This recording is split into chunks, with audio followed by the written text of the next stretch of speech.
O Senhor esteja convosco. Ele está no meio de nós. Proclamação do Evangelho de Jesus Cristo segundo Marcos. Glória a vós, Senhor.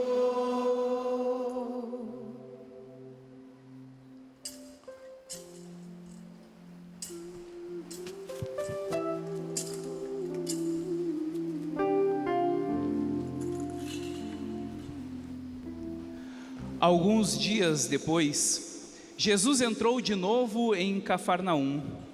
Logo se espalhou a notícia de que ele estava em casa.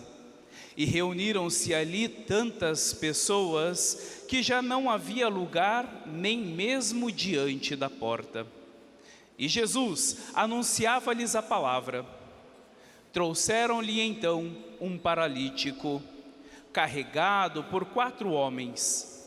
Mas não conseguindo chegar até Jesus, por causa da multidão, abriram então o teto, bem em cima do lugar onde ele se encontrava. Por essa abertura, desceram a cama em que o paralítico estava deitado. Quando viu a fé daqueles homens, Jesus disse ao paralítico: Filho, os teus pecados estão perdoados. Ora, alguns mestres da lei que estavam ali sentados refletiam em seus corações: como este homem pode falar assim? Ele está blasfemando. Ninguém pode perdoar pecados a não ser Deus. Jesus percebeu logo o que eles estavam pensando no seu íntimo e disse: por que pensais assim em vossos corações? O que é mais fácil dizer ao paralítico: os teus pecados estão perdoados, ou dizer: levanta-te, pega a tua cama e anda? Pois bem, para que saibais que o Filho do Homem tem na terra poder de perdoar pecados, disse ele ao paralítico: eu te ordeno, levanta-te, pega a tua cama e vai para a tua casa. O paralítico então se levantou e, carregando a sua cama, saiu diante de todos. E ficaram todos admirados e louvavam a Deus, dizendo: nunca vimos uma coisa assim. Palavra da salvação. Glória a vós, Senhor.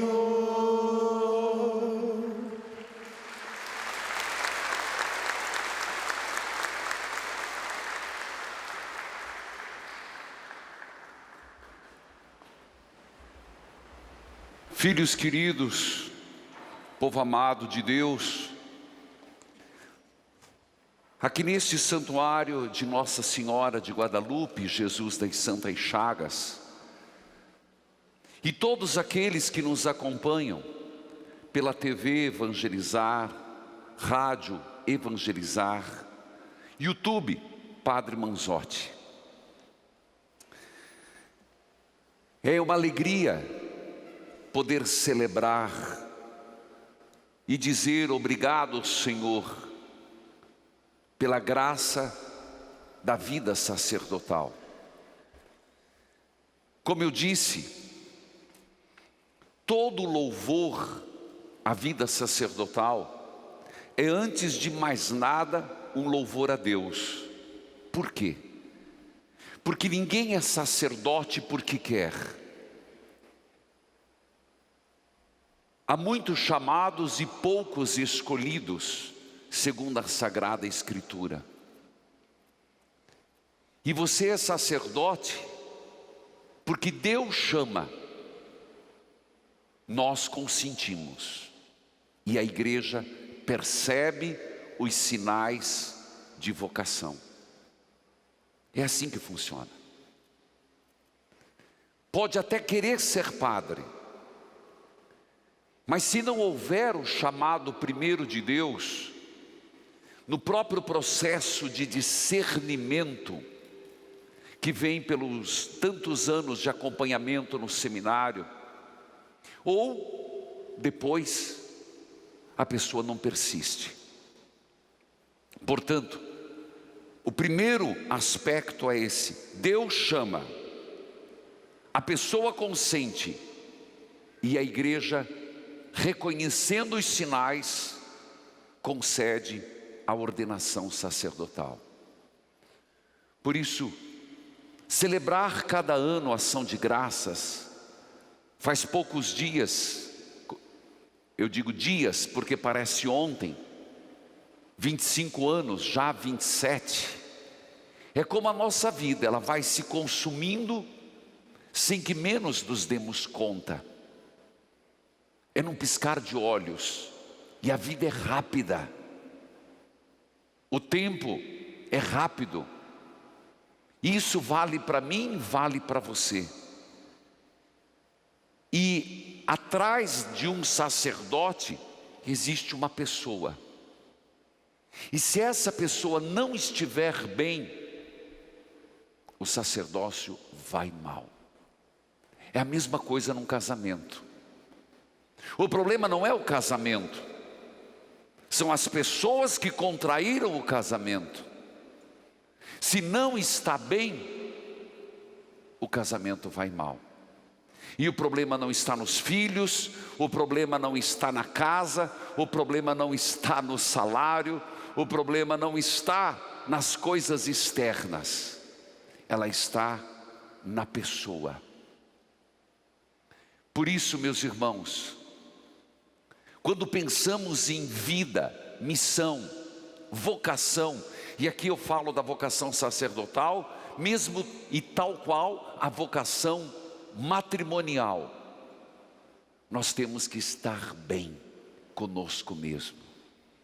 E esse estar bem significa um processo de maturidade, um processo de crescimento, um processo de cura, um processo de superação, um processo de libertação em Deus. Não por acaso, veja que a primeira leitura nos fala de um povo que tinha tudo,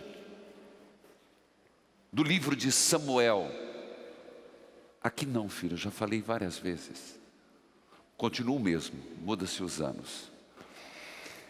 Samuel é o homem que ele se depara com a comunidade, que de repente não estão mal, mas eles fizeram um pedido: dai-nos um rei.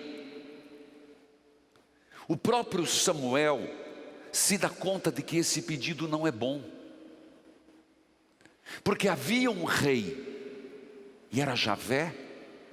O que esse Deus fez para o povo, o que esse Deus fez, os tirou do Egito, os alimentou com codornizes, os saciou com água, eles murmuravam, Deus ajudava, Deus fazia de tudo. E quando, leitura de Samuel, chegaram na terra prometida, no momento bom da história, já praticamente pelo rei Davi, pela força de Deus, vencer os inimigos, e já estavam cultivando a terra, já não estavam mais em tenda, mas estavam construindo sua casa própria, passando de peregrinos, de beduínos, passando a serem homens mais sedentários. Eles dizem: não queremos mais Deus como rei. Às vezes acontece isso na nossa vida. Nos momentos difíceis, a gente recorre a Deus. Nos momentos difíceis é Deus que nos sustenta, mas será que nós temos a mesma noção, a mesma gratidão nos momentos de bonança, nos momentos bons, nos momentos agradáveis? Samuel fica indignado e Deus responde: Samuel, não te preocupes, que não é a ti que estão negando, mas é a mim. E às vezes, meus irmãos, vale na tua vida pessoal, matrimonial, ou como viúvo, como casado, como solteiro, na minha vida sacerdotal e dos meus irmãos sacerdotes e diáconos, nós podemos cometer um grande erro de coroarmos outras coisas como rei que não Deus. É um perigo, é uma tentação. E se nosso Senhor foi tentado, imaginemos nós, o perigo de estabelecer outros reis em nossa vida. Tem que ser uma luta constante, diária, permanente. E se às vezes cometermos o erro de colocar a coroa no lugar errado, tire a coroa, porque onde está o teu tesouro, aí está o teu coração. Então eu te pergunto, quem é o rei da tua vida? Não te preocupes, Samuel, não é a ti que estão negando, é a mim. Então, filho e filha, na nossa vida, o único rei só pode ser Jesus Cristo, e a única rainha, Nossa Senhora. E digo para vocês, meus irmãos, todas as vezes que celebro a data do aniversário, sempre retomo e volto em pensamento a minha cidade natal, o que é de natural, Paraíso do Norte. Numa data como hoje, calor imenso, bispo ordenante Dom Alberto Forst, que Deus o tenha, o cerimoniário, ainda um moleque, no bom sentido da palavra, hoje Padre Kleina. Hoje de manhã recebi mensagem do meu padrinho de ordenação, Dom Vilmar Santim, hoje bispo.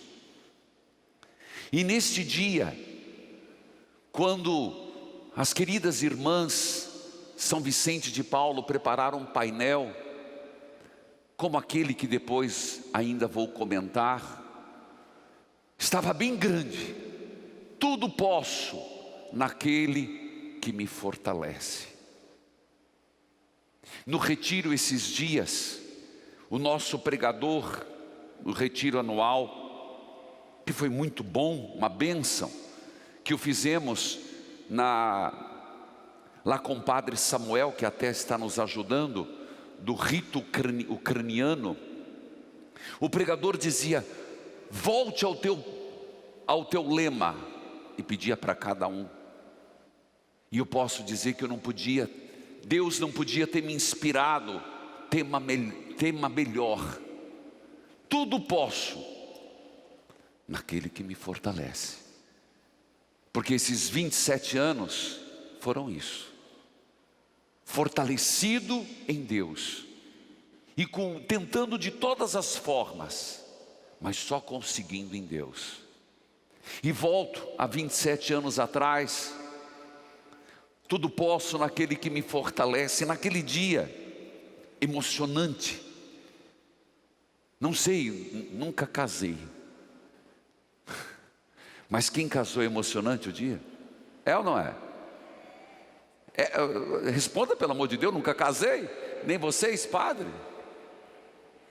Quem casou aqui é emocionante? Lembra das coisas, se choveu, se não choveu? Eu lembro.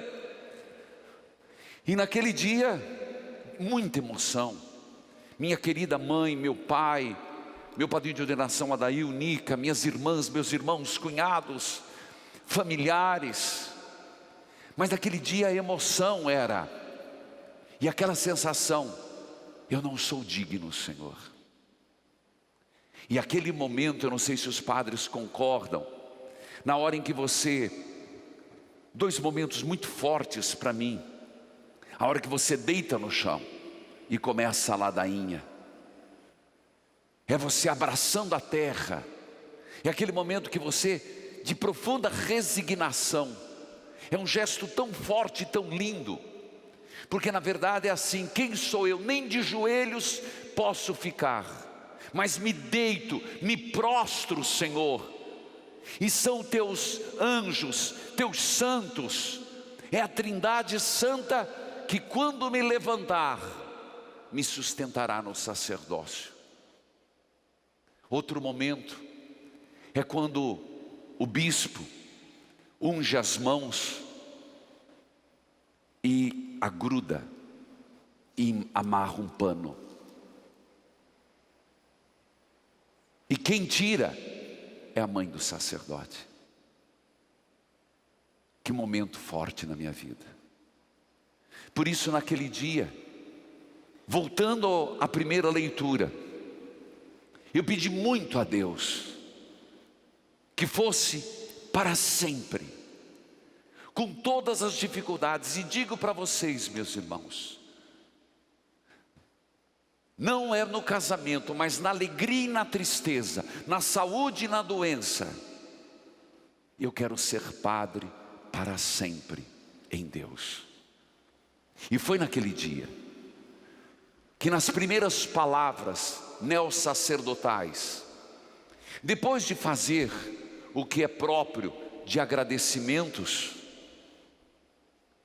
era muito forte a imagem a quem eu consagraria meu sacerdócio, Nossa Senhora do Carmo. E foi proclamando, eu abri a boca neossacerdotal, proclamando o Magnificat. Minha alma engrandece ao Senhor, exulta meu espírito em Deus meu Salvador.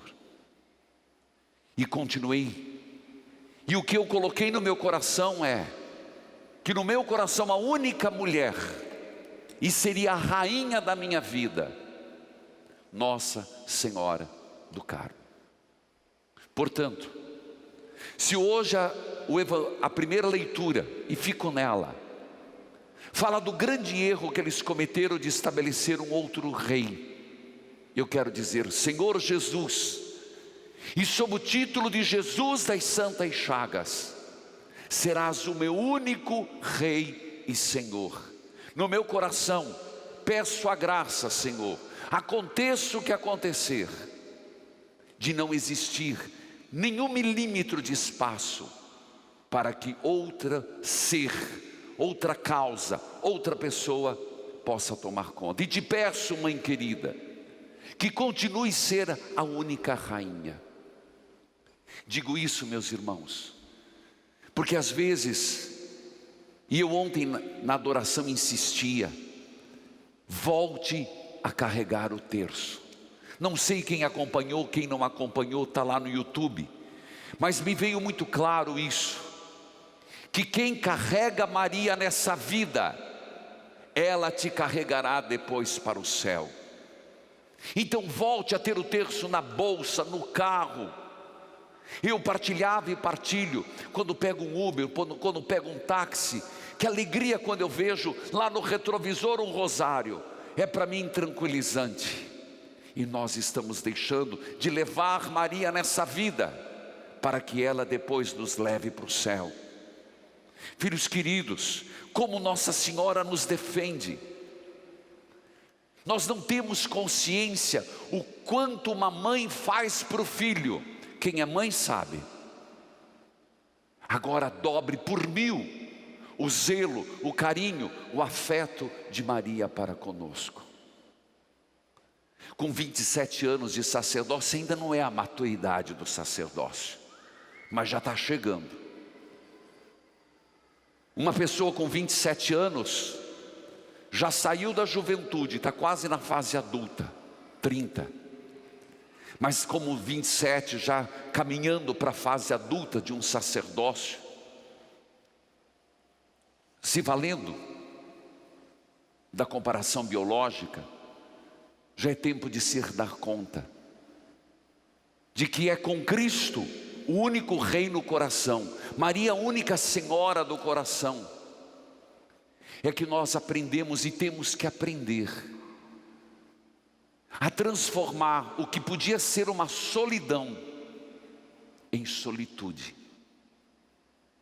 onde estar sozinho não incomoda, onde estar sem ter alguém para partilhar a vida em certos momentos se transforma uma dádiva, porque senão nos transformamos, e isso vale para mim e para você, em solteirões e solteironas, em profundas pessoas depressivas e sem sentido de viver a solitude. Aprender nos momentos de glória que nós temos, eu tenho e você tem, e é mentira se falarmos que não, a sermos humildes e trabalhar a humildade de reconhecer que se aquilo que temos, temos pela graça de Deus. Não querer uma vida de sofrimento, querer ser feliz, levar uma vida mais leve, mas quando vier as coisas boas, obrigado, Senhor, mas também aprender a lidar com o sofrimento e a dor. É natural que se sofra, é da contingência humana que se padeça, mas enfrentar em Cristo, chorar quando preciso for, sentir quando é preciso sentir, porque a tristeza também é um crisol, o padecimento também é um crisol, e saber colocar todo o sofrimento na cruz de Cristo. Aquilo que foi dito, as injúrias, as injustiças, aprender a não revidar e a entregar para a nossa santificação e santificação do outro. Já com 27 anos, você tem que começar a olhar e sempre voltar ao primeiro amor, e aprender a cada ano que a vida é isso aqui, que não tenho a aproveitar a vida para ser feliz. Eu digo para vocês, não me falta nada para ser feliz, eu sou feliz como vivo assim. Não me falta nada para dizer, o que você gostaria de fazer? Aproveite mais a vida. Eu aproveito muito bem a vida, rezando, celebrando, estando com vocês, evangelizando, e nesse coração missionário, com o santuário e a obra evangelizar. Meus irmãos, hoje não é dia de falar da obra evangelizar, já teve o seu dia, mas a obra evangelizar, eu 27 anos de padre, e a obra com 17, então já é bem mais do que a metade, e se mistura na minha vida. Se alguém me perguntar se eu tinha certeza da obra evangelizar, não. Mas como ter? Não é de um relampejo, porque também o inimigo pode dar relampejos, a vaidade pode dar relampejos, o orgulho pode dar clarões. Uma obra, você percebe por sinais muito claros. Um princípio básico de Gamaliel: o que é de Deus permanece, o que é humano acaba. Segundo, sinais do acolhimento da igreja. Se é da igreja, a igreja aprova. E eu diria que gratidão que eu tenho com Dom Pedro Antônio Marchetti Fedalto, ainda vivo com a graça de Deus, a Dom Moacir José Vitti, que tanto nos apoiou, e hoje a Dom José Antônio Peruso, um bispo de profunda clareza, mas vocês não têm ideia de um homem justo e leal quando ele vê seriedade, um homem que sempre está conosco. E Dom José Antônio Peruso, nos momentos de crise, conhecendo internamente os milindres da obra, ele se posicionou e dizendo: eu acredito porque vocês são sérios. Como não gostar deste homem? Como não ter carinho, estima e respeito a este homem? E gratidão por ver os sinais na obra da seriedade e da missão. Filhos queridos, digo isso com o coração muito tranquilo. Agradecer a Deus nosso Senhor, porque o santuário é um desafio. Desafio de evangelização, desafio de condução. Mas eu não conduzo sozinho. Nesta proclamação do reinado de Jesus, do reinado de Maria, nós temos tantos colaboradores. Pessoas que dedicam horas a fio. Pessoas que nós vemos, pessoas que nós não vemos no santuário. Que faz com que isso aqui esteja sempre pulsante no acolhimento. Também na obra.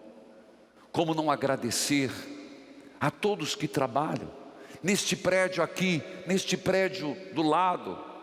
Pessoas, e aqui meus irmãos, para nós, 1 metro de espaço, quem conhece, Márcio está ali, muita gente que vai visitar lá dentro sabe, entra 1 metro, vocês sabem disso, é preciosíssimo, é tudo tão apertado, mas apertado para evangelizar.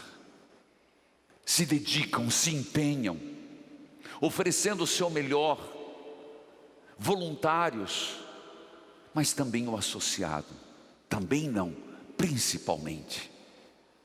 Porque eu digo isso, meus irmãos, eu escuto, quando eu estava no retiro, escutei de irmãos sacerdotes, quando às vezes saio, pessoas dizendo que nós não temos, eu não tenho, e não sei se as pessoas têm, o alcance que é a obra evangelizar.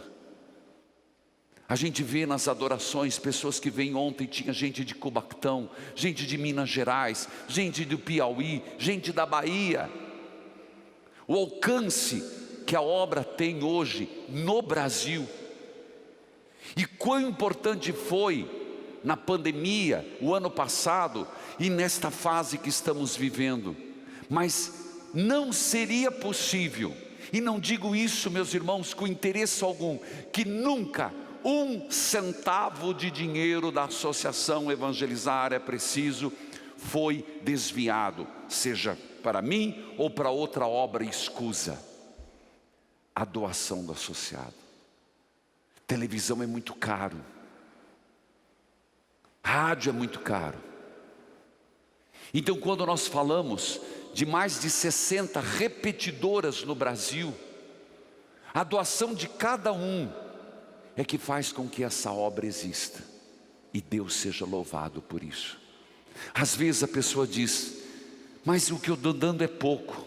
Não, o que você está dando com generosidade é o que está mantendo as missas diárias, as adorações, as noites de louvor, a programação de rádio católica e tantas outras coisas.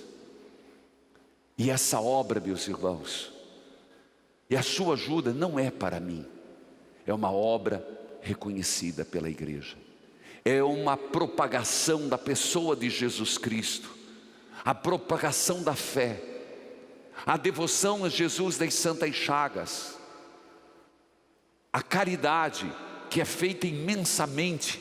Há pouco renovamos a pastoral da criança, e se vocês lembrarem, só uma das instituições que mais conseguiu alimentos em live, 700 toneladas que foram distribuídas para o Brasil. A leitura orante que tanto bem faz para nós. E quando eu entrei neste santuário agora, o diácono sabe que ele sabe como funciona a liturgia.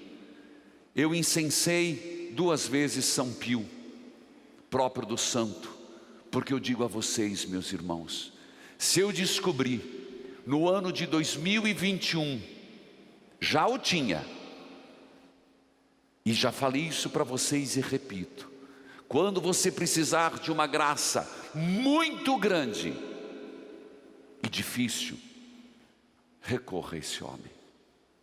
E por isso hoje, nos 27 anos, não pude deixar de dar-lhe 2 ductos de incenso, agradecendo a grande intercessão.